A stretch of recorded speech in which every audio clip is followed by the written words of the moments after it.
Welcome to the Conscious Relationship and Coupling and Parenting Summit. It's me, Lucia Gabriela, your host and producer. And today we have an incredible couple, Philippe and Paget. So let me just read you a little bit about them. Philippe and Paget had been happily together for over 13 years. When they named their relationship Aftonia, which means abundant in Greek, they knew they were in for a wild ride. This path eventually led them to the birth of their son, Phoenix, and the journey of conscious parenting, and the many challenges that arise and the wisdom that comes forth. Philip also enjoyed coaching people through his business, Exquisite Love Coaching, while Paget loved writing about parenting and relating. So we have the honor to introduce you today, Philip and Paget, into our summit. Thank you guys for joining us today. Thank you. Thanks. Amazing. I've been following you guys for a while, and it's just amazing the journey and the vulnerability that you guys share about the parenting aspect of raising a conscious child. And I'm really, really excited to learn from you guys, your different perspective and how you really doing this conscious parenting. But before we dive deep into there, we would like to know, how do you guys really started into this journey of conscious parenting? Oh, wow. How did we start? With the birth of our son. It starts with a baby. It comes out of the womb.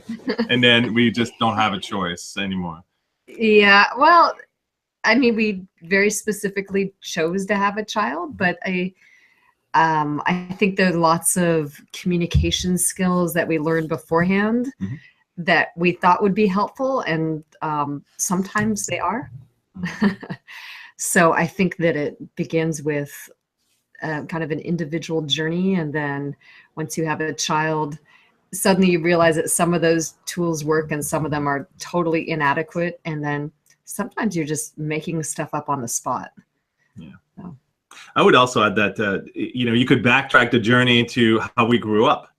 Because a lot of the things that we bring forth as parents is, a lot of it just originated from our own growth as children and seeing how our parents handled it. And hopefully they handled it in a way that was really effective. And we're thinking, wow, this is great. So we're going to use that and maybe improve on it a little bit based on our own wisdom. And then also I think it's, definitely noticing how our parents raised us individually, sometimes wanting to do the same things, and then sometimes unconsciously doing things, and then other moments of saying, oh yeah, this is how my parents did it and I don't want to do it that way. Right. Either as an example of what to do, an example of what not to do. Thank you for sharing. And today's topic is about the 8 tools for healthy conscious parenting. And we're so truly honored and excited to learn these tools from you guys today. So here we go. So here we have 8 tools for healthy, conscious parenting that we have put together, and we are delighted to present them to you. Yeah, and this just to be clear, these are 8 tools. These are not the 8 tools. These are not the only 8 tools. Yeah. These are just 8 tools that we find have really made a difference for our child in the ways that we've raised him, or at least we believe that it will make a difference, because in some cases we haven't seen the return on the investment, so to speak. And I also want to add that a lot of these tools originated from Paget writing some blog posts about each of these topics, and so I'm gonna make sure that you have the floor, and I will follow you on this little journey that we have. I mean, we've been on this journey forever, for the last 6 years, but in this case, I really trust your wisdom, and I will add to it as I see fit. Definitely. All right. Okay. So who we are, well, I mean, Philippe can tell you who he is, but I am a parenting blogger. I'm a writer, and I love writing articles about parenting and relationships. We have a beautiful 6-year-old son named Phoenix, who's super fun and amazing, except when he's not super fun and amazing. And we're definitely very passionate about teaching our son different meta skills to become an amazing human being. And that's what we're going to present to you today. Yeah, and we've been married for 13 years. Sorry, we've been together for 13 years. We're on what, season 14? Yeah. If we were a TV show, we'd be on season 14, Yeah. and we've been married for 9 years. So yeah, we've been doing this for a little while, and so we have what I feel is a very lucky way of relating, where we can both listen to each other, but also coach each other in around things that are difficult for each of us. But at the same time, this allows our son to kind of witness us in this space. And I would also, I'm not sure if I would call it coaching, because I think it's, I think that could be a very tricky space, but definitely we're willing to give each other feedback when appropriate. True. And also know when to be quiet, because there's not always moments when it's appropriate to give feedback. So we'll find a good balance of that. Yep. And on my end, I'm a love and relationship coach. Been geeking out on relationships and intimacy and relationships and sensuality and sexuality and connection. More recently, and I've been doing this for many years. And for me, there's nothing that brings me more joy than engaging with someone, a client or a friend or a family member who's having some difficulty around how to engage with either other people or with themselves or with the world. There's nothing that brings me more joy than supporting them and making that journey a little bit easier. All right, so let's go into the 8 tools. That sounds great. That sounds great. All right, first tool, healthy kid sexuality. You know, we're jumping in. I know. So I'll start with the very first one, and that's, I think that kids' sexuality is not adult sexuality. And I think that sometimes people conflate those two things. They are very different, and for many reasons, but one is that children's sexuality is not hormonally driven, and whereas an adult sexuality really can be. And so I think it's important to note places when, like if our son is kind of playing with his penis or something, that it is pleasurable, but it doesn't have that same intense hormonal piece right behind it. It's like it's missing the primal, the primal agenda, so to speak. For sure. And another thing is that there is an appropriate amount of exploration and play between kids of the same age. And there are, if you look in your state, you'll see that CPS has very specific guidelines about that. So like a 5 and a 6-year-old kind of being curious about each other's bodies is extremely normal. Like quote unquote playing doctor, even though that could look like a lot of different things.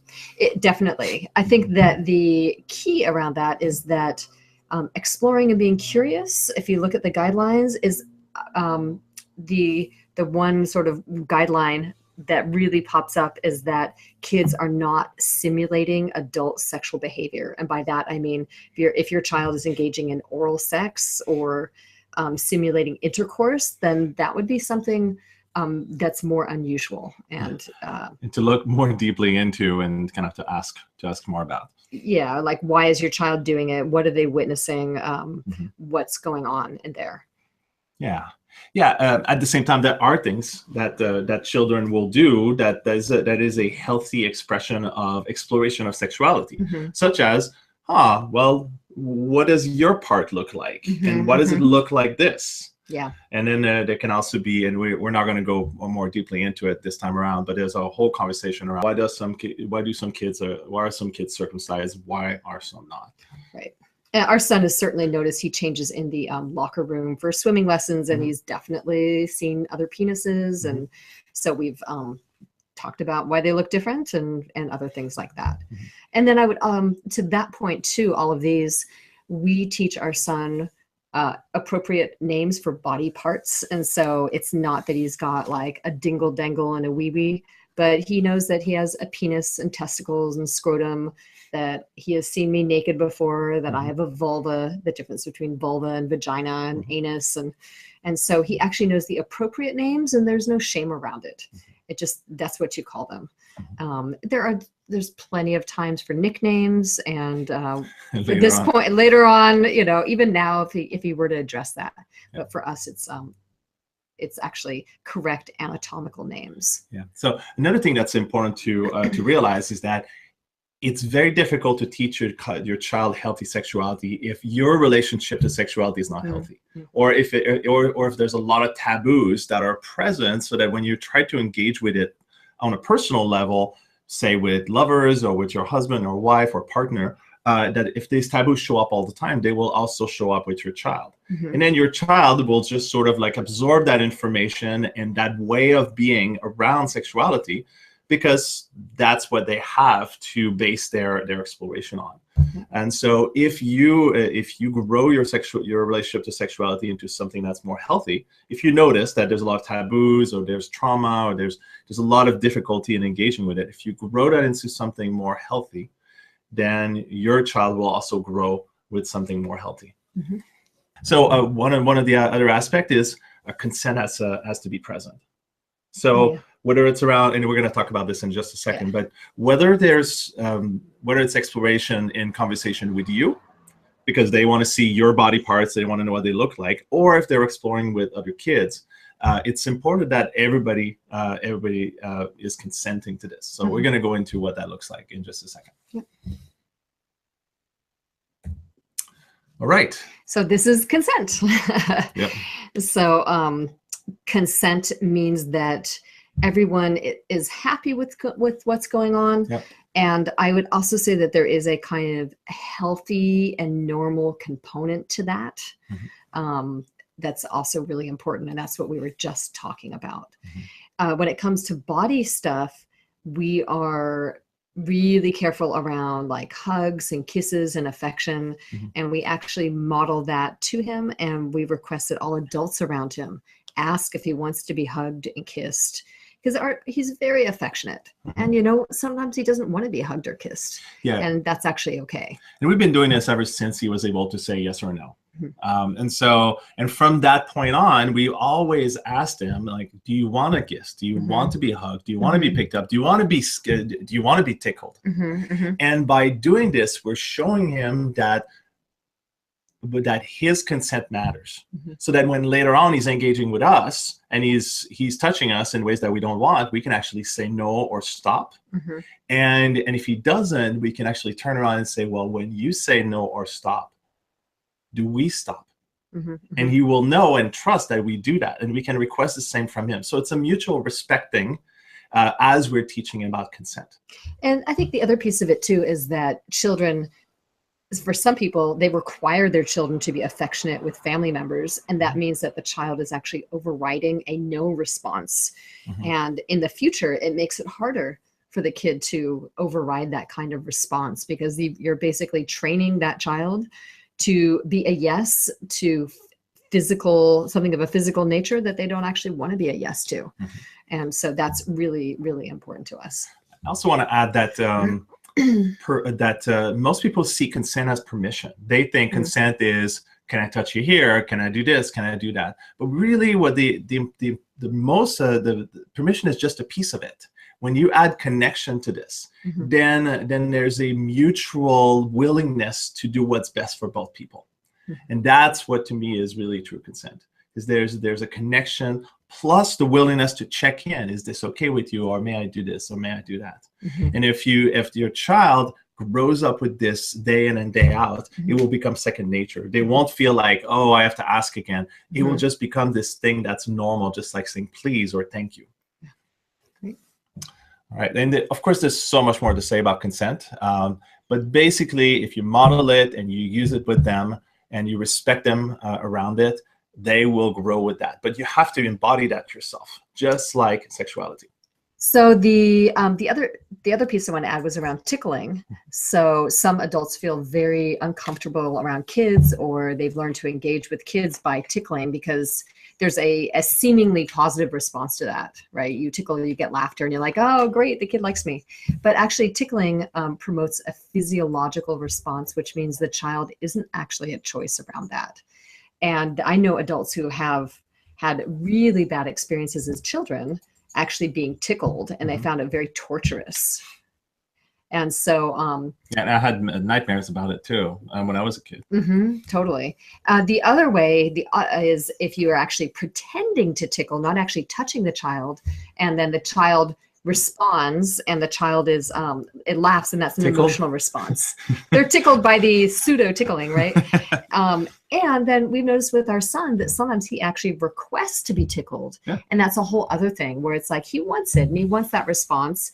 And then we'll tickle him and say, are you ready to, you do want more? And then he can actually be in control of that. So there's a whole consent modeling that takes place. And I remember early on, I was playing with Phoenix. He was probably 2 or 3, and I had a feather.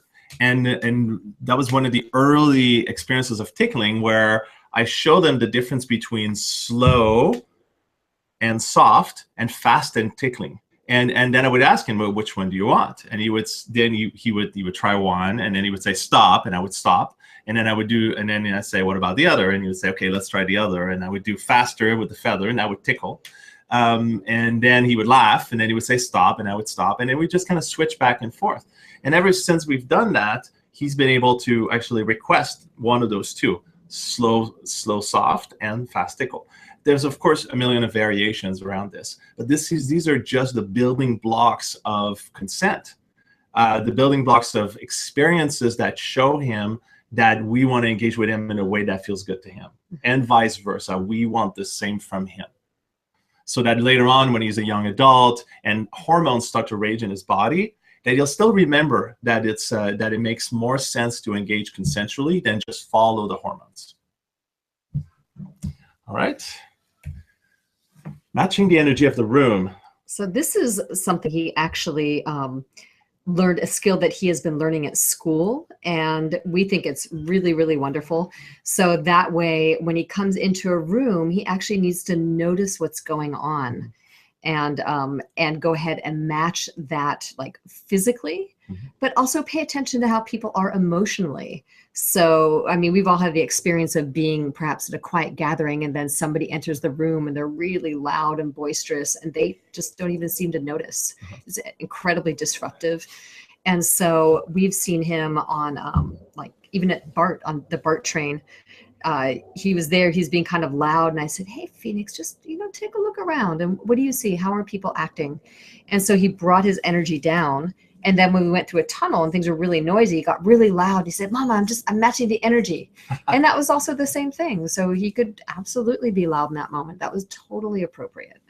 Yeah, I think it's most parents will adopt a shaming model around this, or a punitive model. If the child is not doing the right thing, they will say they'll punish them, or they will shame them for it. They'll say, "Oh, you're always too loud," or you're too much, or there's just a lot of, like, trying to control the behavior rather than encouraging the child to pay attention to his or her surroundings in order to be a better match for it, and to find out, like, what is the right time and the right place and the right people to engage in a certain way, whether it's around loudness or around the type of engagement, like whether it's playful or serious.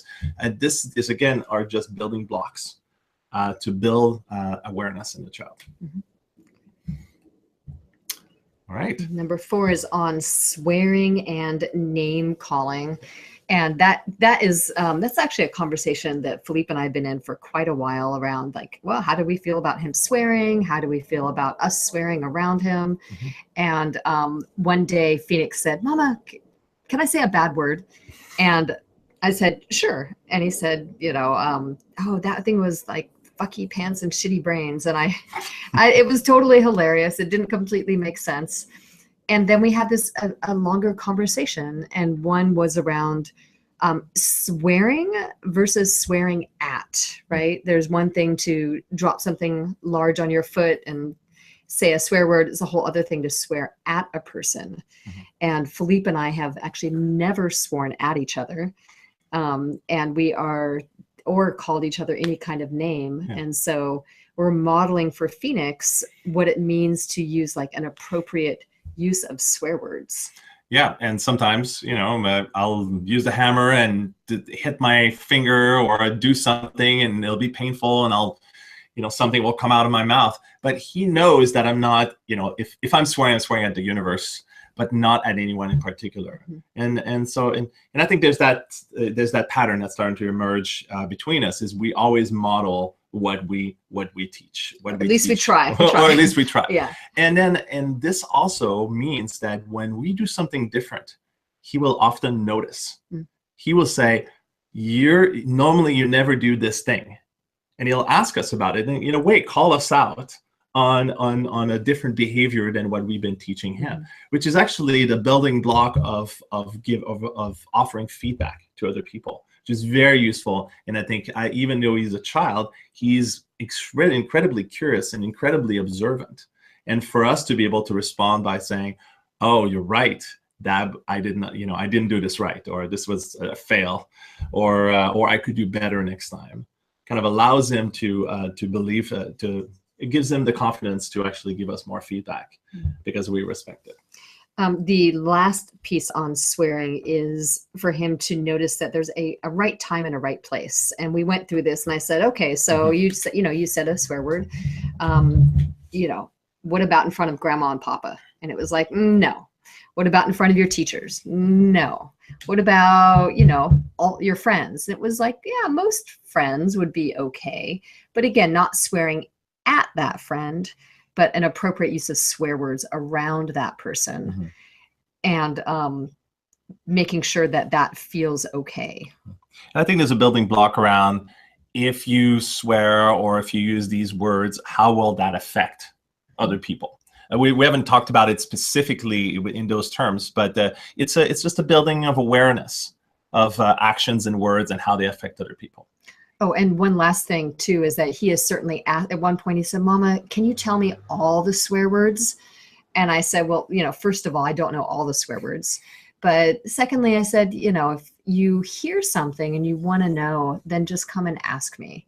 And so I'm more in the need to know basis. So, and then when he pulled out the fucky pants, I thought I had never actually heard that in my entire life. So clearly I don't know all the swear words, but I'm totally happy to give him kind of an age appropriate definition for the swear word as best I can. And I don't need to go into major details about the F word and how it's a verb and a noun and an adjective and an adverb. But he'll see it, he'll hear it, and he gets to have his own joy of discovery around swearing, which is super fun and naughty. Kind of naughty. It is totally naughty. And so part of me, I don't want to take that away from him. I want him to discover that as well. Yeah. But in general, we don't really we never do name calling. No. And we don't really do swear words. So it's not very active. Right. In our family. Yeah. Playfulness versus acting out. We have definitely, there have been times when Phoenix has gotten extremely playful and silly, and sometimes it's at bedtime. What I have noticed at bedtime is that sometimes Phoenix will get very playful and very silly, and there are moments when it might occur as acting out. But a question I've been asking more recently is, are you doing that because you want me to play with you? And his answer is usually yes. And so instead of immediately judging and shutting down the playfulness and the silliness, actually asking the question about what he wants and needs, I find super helpful. It doesn't mean that we're actually going to play with him, but knowing that what he wants turns it from something that's bad behavior to just very normal kid behavior. And so that has been really, really helpful for us. And then on the flip side, sometimes he is acting out, and there's many different reasons for that. It could be acting out because he's quote unquote hangry. He's hungry, and then that affects his mood. In some cases, there's a need that he doesn't know how to express, and we don't know what it is, and so he's acting out because something's happening inside of him. And so for us to slow down and just say, okay, what's really going on right now? Or maybe it would be good if you ate a bite of something, or maybe it would be good if we slow down and kind of feel into what's going on inside of you so you can figure it out. And again, that's the building block of greater awareness. Totally. I'm also noticing that we call the presentation 8 tools, but in this case, some of the tools are just perspectives. And so they're not necessarily a tool like a hammer, but it's just a way of looking at things that facilitates parenting. Or it could just be a question, because kids have reasons for things. The reasons don't always make sense to us, but they usually make sense to the kid. They have their own kid logic. Yeah, and I think some of it is about trusting that even in their limited fashion, children are inherently good, and they're inherently trying to do the best they can, just like everybody else. Totally. All right. Listening, connecting, and empathizing. So that's everything we just said kind of dovetails into this. Mm-hmm. Yeah, I have definitely had the kid who's in the middle of the store melting down about a toy. And I have also learned that it's really key to just sit down and really listen. I've heard an earful on like how Transformers are incredibly awesome. I've connected with Phoenix around that. I've empathized with them because Transformers are actually really cool. And it's made a world of difference, because when he feels connected to me and he knows I really heard him, then we can move on to whatever the next thing is, which could mean, setting a boundary and keeping a boundary. It could mean moving on to something else. But as long as he feels really heard and listened to, it feels like almost anything is possible after that, as long as he's not hungry and tired. Right. And here, but in this particular piece, what I think is important is to support the child in going more deeply into what's going on in their heart and what's going on in their body. And you can actually ask questions directly to the child, like, okay, well, how's your body feeling right now? Is your body feeling hungry, or is it feeling tired, or is there any pain anywhere or tension anywhere?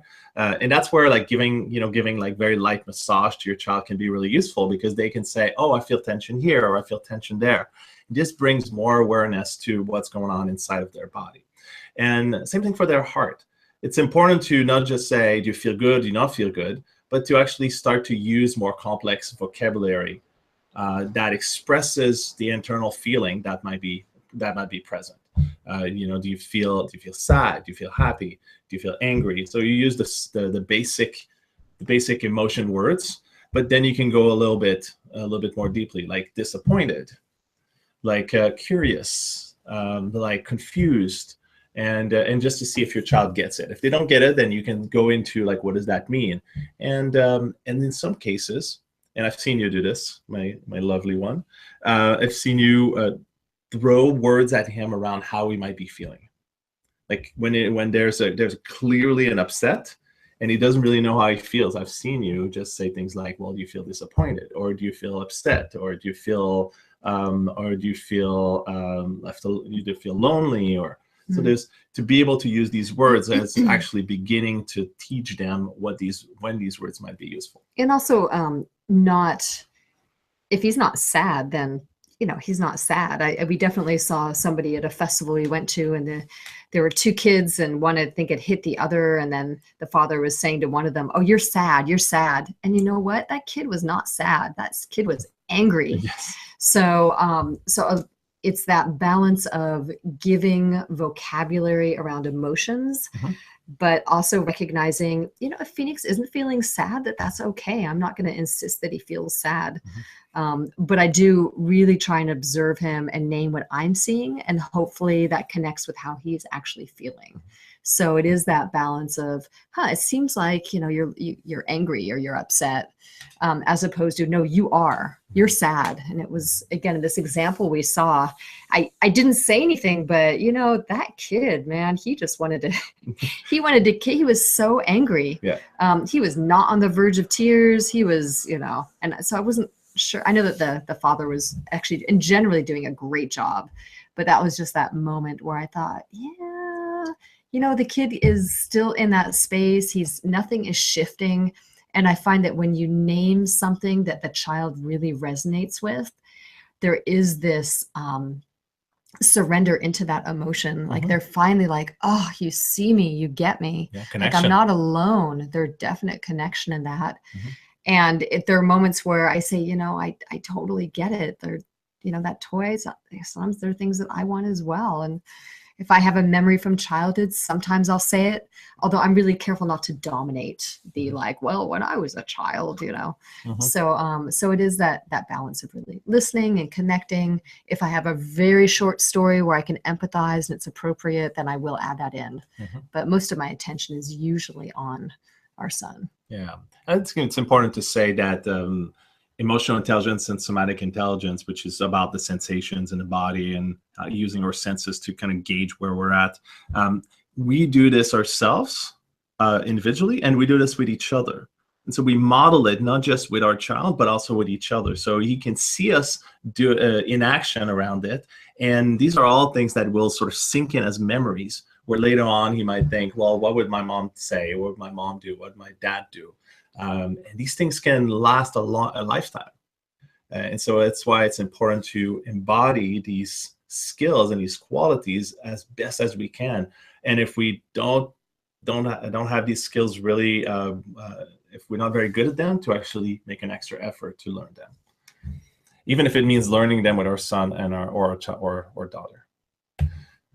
Right, lying and story making. Yep. So that kind of this one of these came out of Phoenix telling me this really tall tale about how kids at school were treating him a certain way, and then they'd beat him up, and he was under a bench, and then sometimes the child, there was 2 kids and sometimes 7 kids, but he didn't know their names, and none of the teachers saw it. And initially I thought, oh my God, our child's being bullied. But as the story kept on morphing in different directions, I realized that I didn't know where the truth was. And so after listening to him and empathizing with him, there's a certain point where I said, how serious this is. Like, if a child is bullying, like, this is incredibly serious. They could be they could be expelled from the school, and consequences. Definitely consequences. And he's like, oh, well, they're leaving tomorrow. And then we got to a point where I knew that I was really listening. I was empathizing with how that kind of situation would be really horrible. And then I said, is this 100% truthful? Like, absolutely. And what I recognize is he doesn't know percentages, because he responded, no, it's like 74%. And then we kind of went through there and really got that he wasn't telling the truth. The only truth is that 2 kids, I think, had accidentally tripped over him on the playground, and they hadn't said sorry. And then I went through and we talked about what an amazing storyteller he is. So my idea was that I would funnel this into a creative undertaking. Mm-hmm. And then I said, well, what about this and that? And I questioned him about different things. And it turns out they were none of that was truthful. And I said, I take you very seriously. And so, and he knows that. He knows that we listen. And it's a lot harder for us to really take him seriously when he's telling stories. Mm-hmm. So that was one piece. There is also very age-appropriate lying, which is when they're really young, they don't really necessarily know the difference between truth and story. There's a lot of blurring. Mm-hmm. And so that's another piece of it too. One thing I want to add is, and I've been in conversation with Phoenix about this, where it looked like he was lying. Like, did you watch some videos yesterday? And he would say no, but I knew that he had. And I said to him, if you tell me something and it turns out it's not true, one day you will tell me something that is true, and I will not believe you. And it might be something that's really important to you. But if I don't trust that everything you're telling me is true, then I will start to not believe you, even when you're telling me things that are true, that is very important to you. So it's much better to stick with the truth, and it's much better to create trust that way, because it means that our relationship is much more solid. And he got that. And from that point on, and whenever he tells the truth, or as far as I can tell, he does, I thank him for that. Like, thank you for telling me how many videos you watched yesterday. And thank you for telling me the truth. Thank you for letting me know that you ate some candy yesterday, because that creates more trust, and then we get to engage well from that point on. All right. Last one.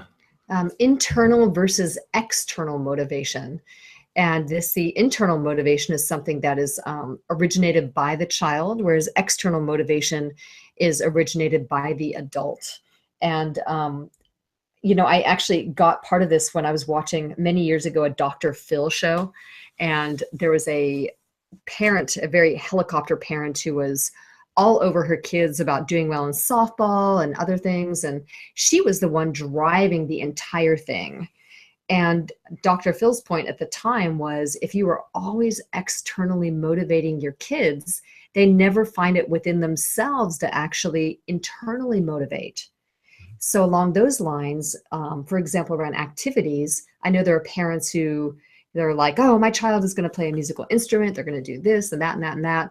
And we definitely offer that to Phoenix, but we're also trying to find that balance of saying, oh, you've never done this before. Let's have you really try something and find some internal motivation around trying something, perhaps failing and doing that. And then there are other things like he does martial arts, and that's because he really wanted to do it.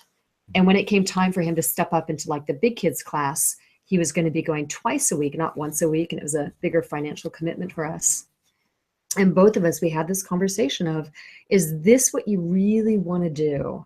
Because turning around and saying, oh, I just don't feel like going, like that's not going to work for us. So we wanted him to find that something within himself that's going to keep him going, even when he has moments of really not wanting to go. And so far, he actually hasn't had any of those moments. But it's really fun to watch him pursue this. He just got his yellow belt. That's a whole lot of fun.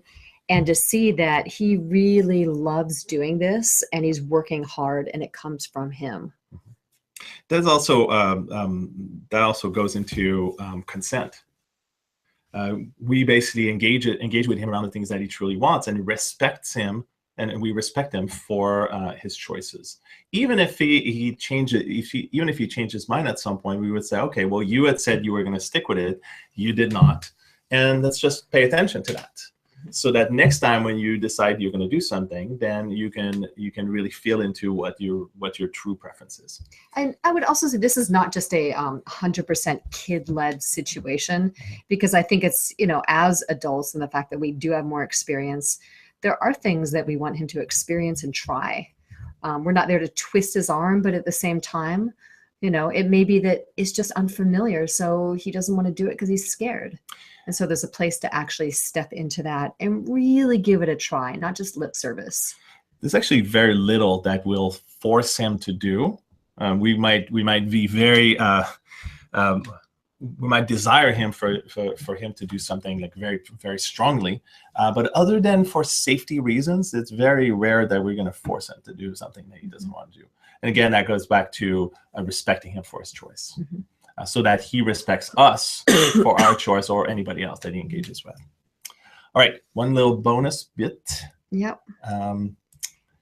What happens when we disagree? Yeah, totally. Because it's going to happen. If it hasn't happened already, it will happen. And we generally, Philippe and I, find that we are actually very well aligned. We have remarkably similar childhoods with remarkably similar values around how we were raised. But there are moments when we don't agree around things like scheduling or bedtime. Or eating habits. Yeah, generally, again, pretty good, but there have been one or two crunchy moments, I would say. So I think when these things happen, sometimes they happen right in front of him. Like we have differing opinions around what he should eat or how much of it, or if he should watch videos. And so he gets to actually see in real time how we basically get to model for him what happens when we disagree around something. And it's not always pretty.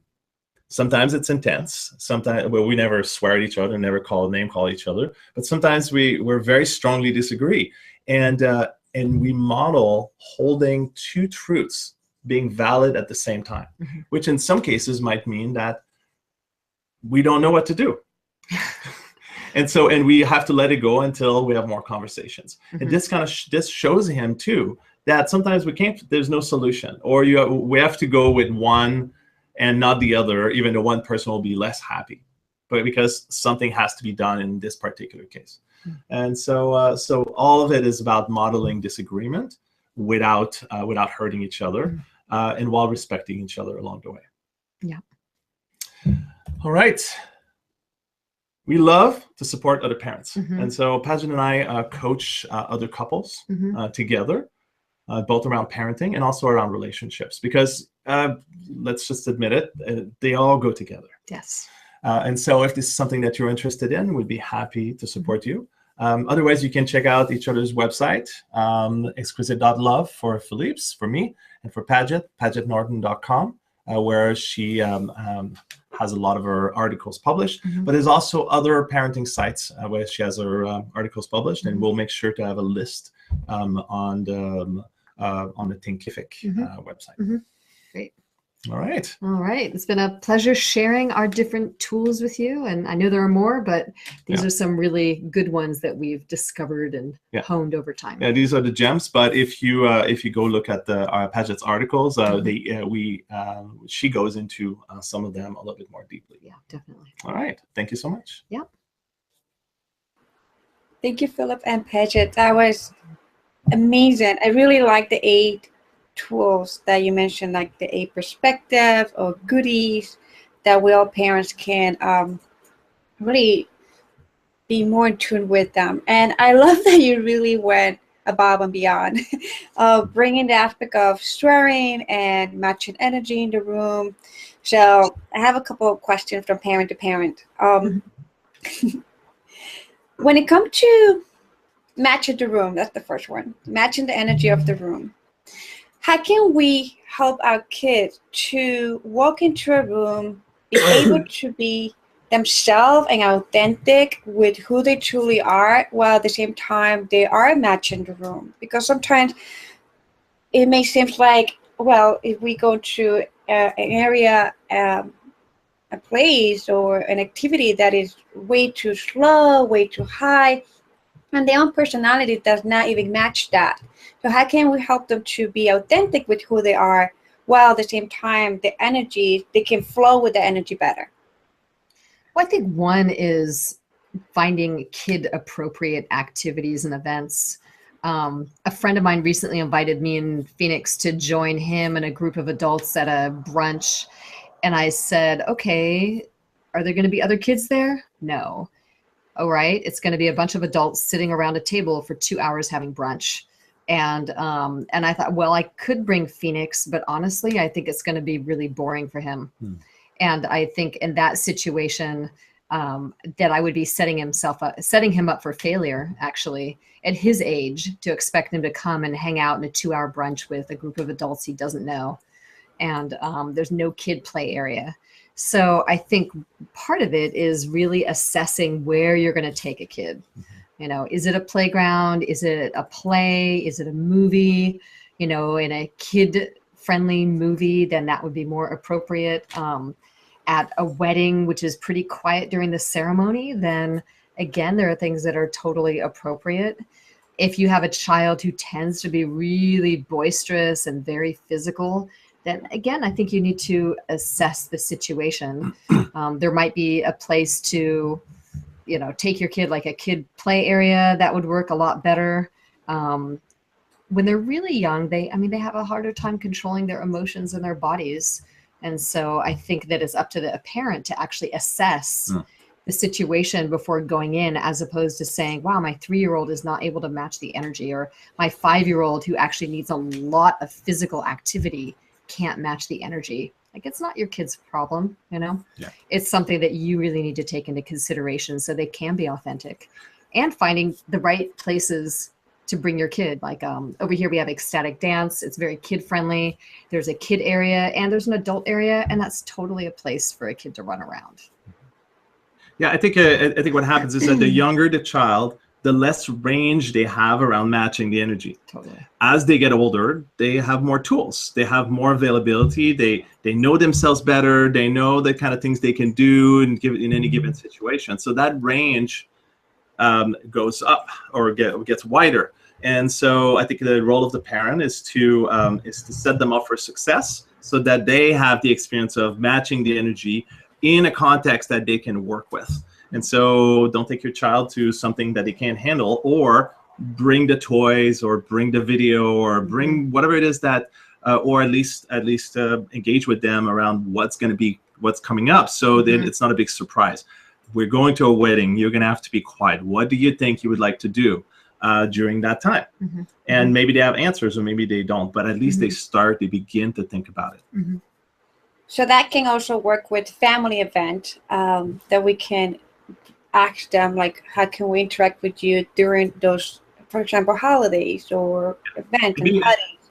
and be ready for them to say, I want to watch more videos, or I want to play more games. And so there's gonna be times like this where they're just gonna want candies, video games, or whatever it is, and to encourage them to use their own imagination in some case, but don't throw them off the deep end. If you do that, then it's failure for them, it's failure for you, it's stressful for everyone. So it's a team effort. And how we do this with teachers when the kids go to school, when, for example, a lot of parents are putting their kids at a very young age, 3, 4, 5 years old, into already facilities, a school, pre-K, at a very young age, and the energy of the teachers themselves does not match the kid, and the kids don't match with the teachers, and they have a conflict. Yeah, I mean, I think when you have when you have talented teachers, that they're able to work with all kinds of kids, and these days I mean, I've seen it at my son's school that there are kids who are definitely more high energy, and the way that they run the school is that there are opportunities for kids to get up and move around and move some of that energy. They also have kind of disco seats and wiggle seats. So they can get the kids can kind of get the wiggles out. I think if it's an environment where it tends to be even young at kindergarten, I've seen very kind of academic kindergartens, that if you can assess whether or not that's the right place for your kid, that's really important. Yeah, sometimes there's a mismatch, yeah, but I would hope that the teachers have large enough toolboxes to work with a variety of kids. Beautiful. So let's talk about consent. And I know this is a favorite topic of Philip's. and I love to read, if you haven't followed Philip on Facebook, I love to read this man, because it's like he really shares from his heart, but also at the same time to make everybody think. So we are raising a community of us, raising conscious children, and we're sharing with them these tools of consent. And I love what you actually said about consent is permission plus connection, not just permission. So I love that you integrate that. It's beautiful. So when we go back to other people's dynamic, people, maybe the parents that they're not living together, blended families, uncles, grandmothers, and even the teachers. How can we help our kids to still honor their yeses and no and their boundaries when other people are not, they don't have these skills, they don't have this tool, they don't even have this awareness, they don't have this consciousness? How can we help them to not feel isolated and feel traumatized at one point? I think it goes back to the team effort. I mean, you and your child are a team. You're sort of facing the world, and the world, especially in conscious parenting, the world is a very different place. There's other cultures of how to do parenting, how to raise children, how to raise boys, how to raise girls. There's all of these things that are outside of the family unit, and I think it's important to be a team with your child, to let them know that not everybody thinks the same way, not everybody will do consent well, and teaching them like what to do when somebody doesn't ask, or when play doesn't pan out the way they want. And so we've told Phoenix, like, if something doesn't work out the way you want it, well, make a request. If that request doesn't work out, you can come to an adult and ask for help.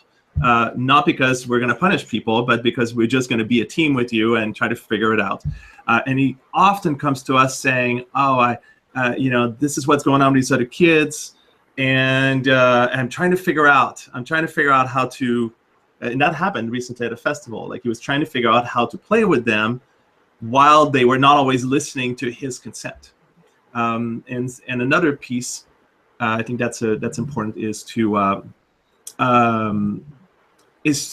the child to walk away when things don't work out. It's okay to walk away. because it's not always possible to figure it out. And in the meantime, instead of being upset about it, to actually be willing to disengage, go somewhere else. I also think, I mean, because you're talking about things like blended families, different cultures, that I've definitely heard people say, oh, well, no, but it's their grandparents. They have to be affectionate. You know, it's part of the family. You have to do that because they would be really offended. And I think what we're talking about here is parents willing to engage in something that might be a little risky. And that risky piece is actually educating the rest of the family or the adults around about how they're going to be engaging with their child in a different way. Right. And along with that, I mean, it's something like 30 to 40% of all child abuse happens from close family members and friends, right? It's a huge number. And I think that family members and close friends need to know that. They need to have a sense of like how you're actually setting up your child for the future. And they also need to get that it's not personal, right? A child saying no to a hug or kiss is not personal. Yeah. Insisting that your child either high five or say hello and goodbye, I think is appropriate. But giving your child autonomy over their bodies, I think is really key. And I think very gently educating other people around that is really important, because people can be so entrenched in their viewpoints. Like, no, this is how we do it. And you always give your uncle a kiss. And you always sit in your uncle's lap, right? And they're kids who don't want to for whatever reason. Sometimes they have no reason. They just don't want to. Yep. And so it's a re-education process that honestly might hurt some feelings. And I think that, you know, parents need to decide like what kind of stand they're going to take. And for us, our stand is that it's really important that our son have autonomy over his body. That it's important for me to have autonomy over my body when my son, when I was nursing and he was old enough to ask to nurse, that he didn't just grab, that he asked. And even now he's very fascinated by breasts, especially mine. And he'll say, oh, can I touch your breast? And it's like, yeah, you know what? No, I'm not up for it. There's no charge around it. That's just not what I want. But if you'd like a hug, I can totally give that to you. And so we are modeling that for him, and really trying to set him up for the future when he's interacting with other people around their bodies. And women. Yeah, interacting with, I mean, whoever he is interacting with, right? And then also receiving touch for his body, because I think that there's a whole host of other issues that boys and men deal with around touch and receiving touch, that have some intersection and have some difference with what girls and women have. So it could be that you are trying to change the culture of your family and what's around you, and it is a large undertaking. So whoever's doing that, I applaud you, and just notice that it can be an incredibly courageous and edgy act to take that on. And truth be told, if I say, you know, when he's going to bed and I say, would you like to give me a hug and a kiss? And he says no, it's hard. It's still hard. But at the same time, I'm modeling what it's like when it's hard for me, but I'm not making him wrong. Right. Totally. Or when it's hard, but I'm okay with it, I'll just say, oh, that's hard, but I'm okay with it. That's, you know, thank you for saying no. Yeah. And thank you for asking for saying what you need and respecting him for that. Yeah. Beautiful. And I have a last question. When we come to talk about the internal motivation and the external motivation, it's beautiful to see when the kids are in that internal motivation. So how can we help a kid who they have so much internal motivation and at the same time they're dealing with people who are authoritarian?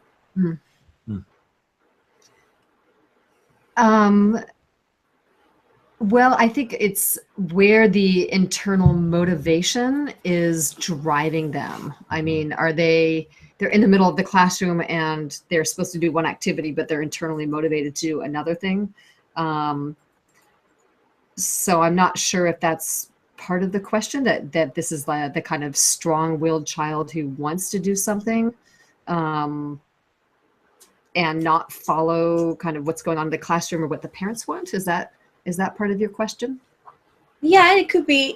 We have in society, we hearing and working with so many moms groups, I have heard that the kid have this motivation they decide to do. That's why sometimes people bring them to Waldorf school, Montessori school, because we know that in the school system itself, of the public school, they cannot really be in their authentic self.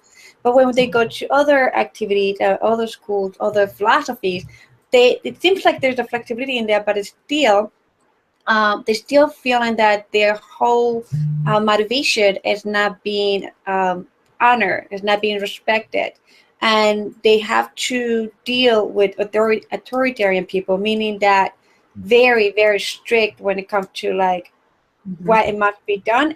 And they don't have the skills to inform the child or to connect with the child, because we know as parents that a lot of kids, even that they decide to express the motivation, internal motivation, that they want to share themselves and be themselves, they always want connection. So if the person that they're dealing with is very authoritarian and that have not have the tools to address, whatever need to be done, we hear and we see a lot of kids get very emotionally repressed, because at home they feel safe, but when they go out and they have to deal with these people, teachers, or the parent, or other families members, they just feel isolated. I can add a quick thing. And it's something I've mentioned a few times, is the idea of teamwork. And teamwork can look like working with people who are just not very flexible, and trying to make the best of it. And so, I mean, we try to work with Phoenix and engage with him in a way that makes him feel like his opinion and his consent is respected. But that doesn't always work. And so when we're having conversation with him, especially in crunchy moments, in the outside, in the rest of out there in the world with friends or with other people, we're trying to instill in him the curiosity around, like, well, what in this situation, what can you do to kind of make it work as best as you can? Mm-hmm. And so teamwork. Yeah, I mean, it's also that you're talking about some very different models, right? There are definitely schooling models that are very child-driven, and there are schooling models that are very adult-driven. And I mean, if some parents really want their kids to be in very structured, adult-driven environments, and other parents want their kids to be in very kind of child-led, child-driven environments. And I think that the teamwork actually spills over into a situation where they're perhaps in an educational institution that's very adult driven, and the question is, like, how can parents team up with those teachers to create environments where children do have some choice? Because there are definitely public school systems where there are a lot of children in the classroom, and the adult in there is just trying to get kids to do things. Yeah, I think that there's also, a balance of saying, okay, I mean, we've had it with Phoenix where he's, there are a number of child-led activities at his school, and some of them are adult-led, and he comes home and he needs some completely free time where he can do what he wants. And so it's that conversation of, all right, at school, you're doing what the adults want, but when you come home, how can we create an environment where you get to do what you want? I think it's useful for kids to actually know how to operate in both of those environments, or whatever that spectrum is, right? So they know, oh yeah, when Phoenix is in martial arts, they are very strict. When he's at home, there are times when we want him to have more freedom to follow what he wants. At school, there's a balance of that. So how can my child be adaptable to different environments? Mm-hmm. Yeah. How can he find interest in activities that are seemingly boring? I remember that in all of my schooling, or writing papers, that the topic didn't necessarily occur as interesting at all. But if I could find some kind of hook, then it would immediately become more interesting.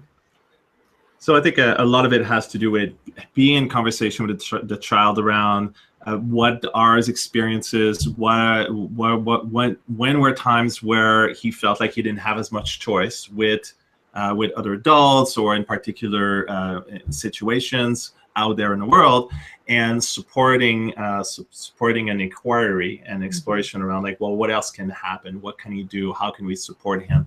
And if there are situations where he doesn't have choice, can he see the benefit? Is there, like with martial arts, there's a benefit to the discipline that comes along with not having the choice. Can he see that, or does he feel like that's a bummer regardless?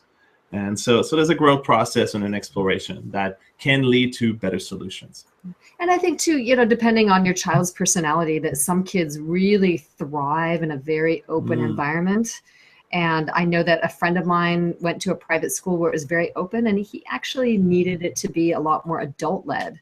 So he did better when he had an adult that was closer to him telling him what to do. And his parents originally thought, oh yeah, he just needs all the freedom. He didn't actually need that.